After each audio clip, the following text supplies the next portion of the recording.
ዝቅ ያረካትማ በውሸት ክበህ የሌላት ነገር ስታወራ ነው። እንዴት ማለት? የዘንድሮ ልጆች ባላውቅም በእኛ ጊዜ ያለ ፍቅር ያላትን ጉድለት አምኖ ተቀብሎ አብሮ መኖር ነው። እናማ እኔ እኮ ምሩን ምንም ብትሆን በጣም ነው የማፈቅራት። እና ብታፈቅራትና ባታፍርባት ኖሮ ምን አስዋሸ? እኔማ ከአባ ጋርም ያለ ነገር እኮ ጥሩ ስላልነበር ብዬ ነው። እና እንደዚህ ማድረግህና የምህሩ የልብህ ህመምተኛ መሆን ነገሮችን አያወሳስብም ብለህ ነው? እሺ ምን ላድርግ ታዲያማ? ይጨንቀኝ እኮ። እሱን ገና ስትገባ ነበር ምን ማድረግ እንዳለብህ ማሰብ የነበረብህ። እማ ምንም አልገባኝም። እንደዛ የወደድሻት ያከበርሻት ምሩን በዚህ ትንሽ ነገር እንደዚህ ልትያት እኮ አይገባም። እኔማ ከልቤ ወደጃት ጥሩ እናትም ሆኜላት ነበረ። ግን እሷ ለልጄ እንደዛ ሳይሆን በቃ እኔ ራሴ እነግረዋለሁ። አይ ዘመን፣ ይሄ ልታሳየኝ ነው ያቆየኝ። ለካ በፍቅር የታወራኝ ምንም አያይም የሚባለው እውነት ነው። እንዴትማ? ስልክ ሲያወራ ሰምቼው እኮ ነው። ምን ብሎ? አባቴ እያለ ነው ወይ? በቃ የሆነ ጫፍ ይዘሽ ነው አይደል የምትተረተሪ? እንደዛ እኮ አይደለም። ሲጀመር ቢያገኘው ራሱ ምን አገባኝ? እኔ ከጠቀመሽ ብዬ ነው። አመሰግናለሁ። ከዚህ በኋላ ስለ ክብሩም ከአንቺ ምንም ነገር መስማት አልፈልግም። ከቻልሽ አርፈሽ ኑሮሽ ይኖር። እሺ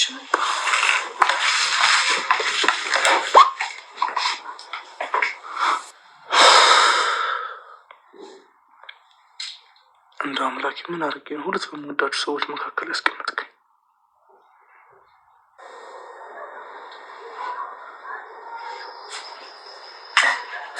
እንዴት አልሽኝ ፍቅር? ኪራዬ መጣ እንዴ?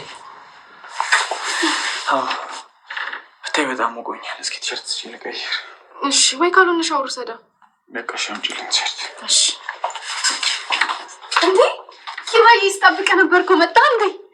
ደህና ነኝ። ብታይ ዛሬ ቀኑን ሙሉ አንተ ስጠብቅ ነበር ደረጃው ጋር ቁጭ ብዬ። ስራ ሄዳለሁ አላልኩሽም እንዴ? እንዴ ዛሬ ስራ እንደምትሄድ መች ነገርከኝ? ምን ቀን በቀን የሚነግርሽ እንድሸመድጁ ነው? አንተ ደግሞ ልብስ ልበስ። ኪራዬ ግን ስፖርተኛ ነህ። ቤቲ በቃ ሂጂ፣ ሳሎን እጠብቅሻለሁ። እኔ እኮ ስለናፈቀኝ ነው። እሱን ስታይ ነው የምትቅለሰለሽው? ነይ ውጪ ሻው እንጂ። ቆይ ጽኖት ግን ለምንድን ነው የምትቆጭኝ? እንደዚህ የምትጮይብኝ? እሺ ውጪ።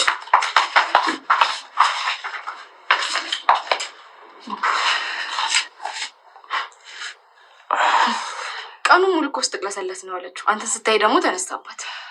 የኔ ቀናተኛ አፍቃሪ። አንተ እንደሱ በል፣ እኔ ጨጓሬ ልትልጠው ነው። ቆይ እስኪ አስቢ፣ ጤነኛ ሆና ያልወደድኳት አሁንም ወዳት ነው ይመስልሽ? ምንም ቢሆን የበፊት ፍቅረኛ ናት። ግን አሁን ይኸውልሽ ለእኔ ሴት ከአንቺ ውጭ የለም። ስለዚህ ምንም ሊያሳስብሽ አይገባም። ኪራዬ እኔ በጣም ነው የማፈቅር፣ የእኔ ብቻ ነው። በጣም ነው የማፈቅርሽ። እኔም በጣም ነው የማፈቅር። አምላኬ ምን ብበድል ይሆን እንዲያደረገኝ? በማን ጥፋት ይሆን የምቀጣው? በእናቴ ወይስ በአባቴ? በቃ ግን ቢያንስ አሁን አብሮ ይላሉ። ለፈጠርክልኝ አዳም ብለህ ህመሜን ማረኝ። ዛሬ የተሰማኝ ስሜት እድል። ሰላም ውድና ክቡር የሆናችሁ የቻናሌ ቤተሰቦች በመላው ዓለም ያላችሁ እንደምን አላችሁልኝ? ከኔ ጋር ሁሉ ሰላም ነው። የእናንተም እንደኔ ተመሳሳይ እንደሚሆን ባለሙሉ ተስፋ ነኝ። ዛሬም እንግዲህ ጽናትን ይዤ መጥቻለሁ። የቀጠለ ናሆሜን ወደ ውጭ ካስወጡ በኋላ እምሩ ከናቲቱ ጋር ማወርታ ነበረ። በምታወራበት ሰዓትም ብዙ ነገር ተነጋግረዋል። እንዴት ማስመሰሉን ቻልሽበት በማለት ጥያቄ ጠይቃታለች። እምሩም ወድጄ አይደለም ህመሜን ብናገር ጥሩ ስሜት አልተሰማኝም፣ የታዲያ የበታች አይነት ስሜት ተሰምቶኝ ለዛ ነው በማለት ትመልስላታለች። እናቲቱ ወደሽ አይደለም ያመጣሽው፣ ለምን እንደዚህ ማድረጉ አስፈለገ በማለት እጅጉን ተበሳጭታለች። እምሩም ግራ ገብቷታል። ናሆሜን በጣም ነው የማፈቅረው የምወደው ትላታለች። ምንም ያህል ብትወጂው ልክ እንደኔ ግን አትወጂውም በማለት መልሳላታለች። እሱም እውነትሽን ነው የእናትን ፍቅር የሚተካ የለም በማለት መልሳለች። እንግዲህ ሁለቱ እጅጉን ተፋጠዋል።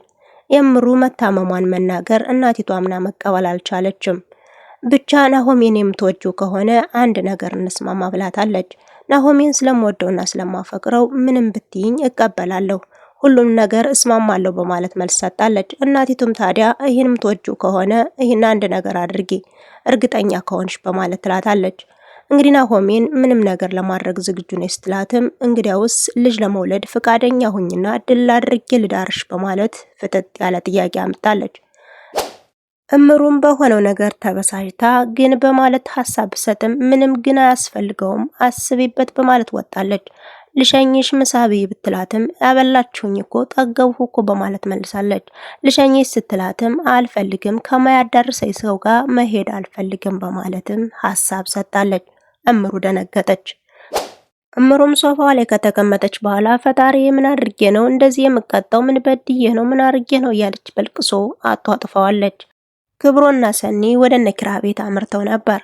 ካመሩ በኋላም ከሳሎን ማንም ሰው የለም። ሰዎች በሙሉ የት ሄደው ነው በማለት ትጠይቃለች። እንግዲህ ክብሮምም አፈፋ አድርጎ እንግዲህ ብቻችን እንድትሆን ፈልገው ሊሆን ይችላል በማለት ይመልስላታል። እሷም ደግሞ እንግዲህ እንዴት ነው ውሎሽ ደህና ነሽ ወይ በማለት ሰላምታም ጀምሮላታል። ደህና ነኝ ግን አለቃዬ በአይነ ቁራኛ ሲቆጣጠረኝ ነው ዋለ ትለዋለች። እንዴት ቢያይሽ ምን ችግር አለው ይላታል። እሷም እንግዲህ የእህቴ ቃል አቀባይ ነው በማለት መልስ ሰጠዋለች። ግን አሁን ያልሽውን ቢገጥምሽ ምን ታረጊያለሽ ይላታል። እንዴት ማለት?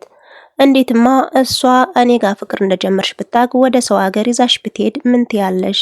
እኔ ነው ወይስ እሷን ነው የምትመርጭ ብሎን ክብሮን ጥያቄ አቅርቧል። እንግዲህ ከባድ ነው። እኔ በዛን ሰዓት እንደዚህ ማሰብ አልፈልግም። አሁን ላይ አንተን ያገኘሁት በቅርቡ ነው። ስለዚህ እንደዚህ አይነት ሐሳብ ማሰብ አልፈልግም። በሁለት በሚወዱት መሃል መሆን በጣም ከባድ ነው ያለች መልስ ሰጠዋለች።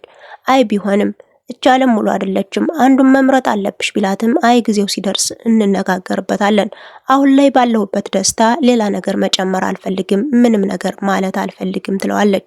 በይ በቃ በሐሳብሽ ተስማምቻለሁ ተባብለው ሁለቱም ተስማምተዋል። ህሌናም ያው ወሬ መጥባት ትወዳለችና እዚህ ጋር ፍቅር ደርቷል ልክ እንደ ድሬ ሰው በማለት ሐሳብ ሰጣለች። እነሱም እየተሳሳቁ ነበር። እንግዲህ ሰኒም ፍጥጥ አርጋ ስታያት ተረያዡ ምንድነው ትላለች። አሁን ሰኒ ተደባዳቢ ነች ደግሞ እንዳትቧጥጪ ስትላትም እንግዲህ ክብሮን ተናግሯል። አይ ሰኒን ተደባዳቢ ያደረግሻት ወይ በማለት መልስ ሰጥቷል። አሁንማ ታርቀናል እኮ በማለት ሰኒ ሐሳብ ሰጣለች። እንግዲህ ነገሮችን አብራርታለች። ተደባዳቢ እንደሆነችና መፍራት እንዳለበት እየነገረችውም ነበር። ክብሮም ሐሳቡን ተቀብሏል። እየተሳሳቁም ነበረ። ክብሮም ወንድሜ በማለትም ሐሳብ ሰጣለች። በጣም ፍቅር ወርዷል። ሳቅ የተሞላበት ጨዋታ ሆኗል። ናሆሜን እናቱን ሊሸኛት ብሎ ካፌ ጁስ ጋብዟትም ነበር። ጁሱንም ምንም ሳትቀምሰው በብስጭት ነገሩን እየበላች ነበረ። ሰው ሲያፈቅር ለካ ሁለመናው ነው የሚታወር እያለች እንግዲህ የስድብ ውርጅብ ያወርዳበታለች። ብቻ ናሆሜ ደንግጧል። አባዬም እንዳትናገሪብኝ ቢላትም እንግዲህ እናንተ በተበተባችሁት ገመድ እኔ መግባት የለብኝም፣ ስለዚህ እናንተ ውስጥ ገብቼ ትዳሬን መበጥበጥ አልፈልግም፣ ሁሉንም ነገር ነግረዋለሁ እያልሽ ያስፈራራችሁ ነው። እሱም ግራ ገብቶታል። ቤቲና ጽናት አንገት ለአንገት ተያይዘዋል። አንቺ ምን ታረጋለሽ? ከዚህ እኮ የሚፈልግሽ ሰው የለም። ከዚህ ጋር ኩርምት ብለሽ ከምትቀመጭ ለምን ወደ እናትሽ ቤት አትመለሽም ብላ ሐሳብ አመጣችላት። ቤቲም እንግዲህ እንደዛ ከሆነማ ኪራን ይዤው ልሂድ ስትላት ጽናት እንዳልሆነ ሆነች። እሱም አይሄድም አንቺ ከእናትሽ ጋር ሂጂ ብትላትም እኔ አልሄድም፣ እናንተ ለምንድን ነው የምትቆጡኝ? እኔ ምን አደረኳችሁ? በማለት ተናዳለች። ጽናት ግራ ገባት። ከዚህ በኋላ እንግዲህ ይበቃል፣ ወደ እናትሽ ቤት ሂጂና ከዛ እሷ ትንከባከብሽ። ከዚህ ማንም ሰው አይፈልግሽም፣ ብቻሽን ነው። እዛ ያለሽ በጣም ቆንጆና አሪፍ ነበርሽ፣ አሁን ተጎዳሽ፣ ስለዚህ መሄድ አለብሽ ብትላትም ቤቲ በፍጹም ኪራን ትቼ ከዛ ከሄዱ በኋላ እኮ በህልሜ ነው እንጂ ማየው በአካል አላየውም በማለት ሐሳብ ሰጣለች። ጽናትም ካንቺ ጋር ማውራት እኮ ከድንጋይ ላይ ውሃ ማፍሰስ ነው በማለት ጥላት ሄዳለች። እንግዲህ ጥላት ከሄደች በኋላም ጎተት አድርጋ አስቀምጣ አንቺ ግን ለምንድን ነው የምትጠይኝ በማለት ቤቲ ጉሮሮዋን ለማነቅም ተዘጋጅታ ነበረ። ጽናት ግራ ገባት። ሰኒና ህሌና ኩሽና ነበሩ። ሰኒ ውሃ ልትጠጣ ብላ ወደ ኩሽና ስትገባ ህሌና መጣች። እኔ እኮ ውሃ መጠጣት ብለሽ ገብተሽ ስትቀሪ መጣሁ፣ አንቺ ለኔ ያስበሽልኝ ነው እንደዚህ የጠየቅሽ ብትላትም አዎ ግን የሆነ ነገር ሰምተሻል ወይ ትላታለች። ክብሮን አባቱ እንዳገኘና ከክብሮን ስልክ አብረው እንዳወሩ ሰምቻለሁ ትላታለች። እና ያለ አባት ሊወለድ ነበረ እና ምን ችግር አለው? ይሄ የምትነግሪኝ ምን ይጠቅመኛል ትላታለች። አይ ለጠቅላላ እውቀት ብዬ ነው። እንደዚህ ከሆነ ሁለተኛ ስለ ክብሮን እንዳትጠይቂኝ እንዳትነግሪኝም፣ ከቻልሽ ኑሮሽን ኑሪ በማለት ጥላትም ሄዳለች። እንግዲህ ህሌናም አይ እኔን ግን ለምንድን ነው የማይሰሙኝ? ለምን አይረዱኝም? በማለት ስላልተረዷት ተሰምቷታል። እምሩ ከተናደደች በኋላ ናሆሜ እናቱ ሸኝቶ ሲመጣ ተኝታ አገኛት። ስትነሳም እሱን አገኘችው። እምሩዬ ምንሽ ነው ያለቀስችው? ኧረ አላለቀስኩም ብላ ብትርበተበትም ያለቀስችበት ሶፍት እኮ እዚህ ጋር ነው ያለው ለምን አለቀስሽ ይላታል። ናሆሜ ልደብቅ አልፈልግም በጣም ከፍቶኛል ትለዋለች። አውቃለሁ ዛሬ እኮ ስለተናደደች ነው አወራትና ነገሮች ሁሉ ይስተካከላሉ ቢላትም እሷ ግን ሌላ ሐሳብ ውስጥ ስለሆነች ደብሯታል። በጣም አዝናለች። ጽናት ካልጋዋ ላይ ኩርምሽ ብላ ተቀምጣ ነበርና ኪራ መጣ። ከመጣም በኋላም ሰላም ከተባባሉ በኋላ እኔ በጣም ሙቆኛል ቲሸርት አምጪልኝና ልቀይር ሲላትም ለምን ሻወር አትወስድም ትለዋለች። ሸሚዙን በደንብ ሳይፈተው ቁሞ ነበረ። ደረቱ እየታየ ነው። ቤቲ መጣች። ቤቲም ኪራዬ በማለት ዘላ ቅፍ አደረገችው። ጽናት ቀናች። አንቺ ልጅ ምን ሆነሽ ነው ዘለሽ የምትጠመጠሚበት በማለት ሌላ ሀሳብ ውስጥ ገብታለች። እሱም በቃ ሂጂ እኔ እመጣለሁ ቢላትም እሷ ግን ኪራ ግን ስፖርተኛ ነህ አይደል በማለት ደረቱን አድንቃለታለች። እንግዲህ ጽናትም እጅጉን ተናደደች። በቃ ሂጂ ብትላትም በፍጹም ልትሄድ አልቻለችም። ኪራ ጋር ናፍቆኛል እያለች እሱ ጋር እያወራች ነበረ። ከዛም ካስወጣቻት በኋላ በየቀኑ የት ሄደህ ነው ትለዋለች። ስራ ቦታ ሂጅ። ስራ ሄዳለሁ አላልኩሽም ወይ ሲላትም ለምን አትነግረኝም? በየቀኑ የሚነግርሽ እንድታጠኘው ነው ወይ በማለት ጽናት እጅጉን ተናዳለች። በዛ ላይ ቤቲ ወጣ ስትሄድ ኪራ አቅፏትም ነበረ። የኔ ውድ የኔ ቀናተኛ አፍቃሪ ባክሽን አትቅኝ ይላታል። ኪራዬ እኔ በጣም አፈቅርሃለሁ የኔ ብቻ ሁንልኝ ስትለውም እኔም በጣም ነው ማፈቅርሽ ያንቺ ብቻ ነኝ በማለት ሁለቱ እየተቃቀፉም ነበረ። ቤቲም ውጭ ላይ ወጣ ግድግዳ እየደበደበች ነው። ምግብ እንብላ ተባብለው ሳሎን ላይ ተቀምጠውና ነበርና ቤቲ መጣች። በቃ እንጀራውን አቅርበው እኔ ወጥቼ ልምጣ ብላ ስትገባ ቤቲ መጣ ሳሎን ላይ አጉርሰኝ እኔ ምንም አልበላውም ስትል ጽናት ወጡን ይዛ መጣች። ቤቲ ለካ የመድኃኒት ሰዓት ደርሷል አንቺም አልበላሽም ትላታለች። ሳላምጣልሽና ቢ ብትላትም እኔ ኪራዬ ነው የሚያጎርሰኝ አልፈልግም በማለት ተከራክራታለች። ጽናትም በሐሳቡ ተስማምታ በቃ እሷን አጉርሳት የመድኃኒቷ ሰዓትም ደርሷል እኔ ኩሽና በላለሁ ብላ ጥላት ትሄዳለች። ኪራም እንግዲህ የተበሳጨ የተናደደ በጉርሻ ውጥር አድርጓት ነበር። ትልቅዬ ጉርሻ ነው ያጎረሳት። ስለተናደደ አጉርሷታልና አሳነቅከኝ እኮ ለምንድነው እንደዚህ ያደረከው ብላ ስትከራከረው ነበረ። ኪራ እጅጉን ተናዷል። በጣም አስጠልቶታል። ቢያንስ እስከምበላ እንኳን ብትቆይኝ ምን አለበት እያለ እያማረረም ነበር። እምሩ ወደ እነሰኒ ቤት አመራች። ከሄደች በኋላም ሁሉንም ነገር ነግራታለች። እምሩዬ ፊትሽ ልክ አይደለም ምን ሆነሻል ስትላትም ከፍቶኛል ምንም አልሆንሁም ብላ ብሸፋፍንም የሆነ ነገርማ ሆነሻል ፊትሽ ላይ ያስታውቃል አልቅሰሻል ትላታለች። ከዛም የናሆሜ እናት መጣኮ ሁሉንም ነገር ነገርኋት ትላለች። ታዲያ እንዴት አረግሽ እንዴት አለችሽ ምን አለችሽ በማለት በሐሳብ በጥያቄ ማፋጣታለች። የሆነውን ሁሉ ነገረቻት። እሱማ እውነቷን ነው ያስፈራል እኮ ያስደነግጣል እኮ በሷም መፍረድ አይቻልም ብትላትም እምሩ ግን በጣም ከፍቷታል።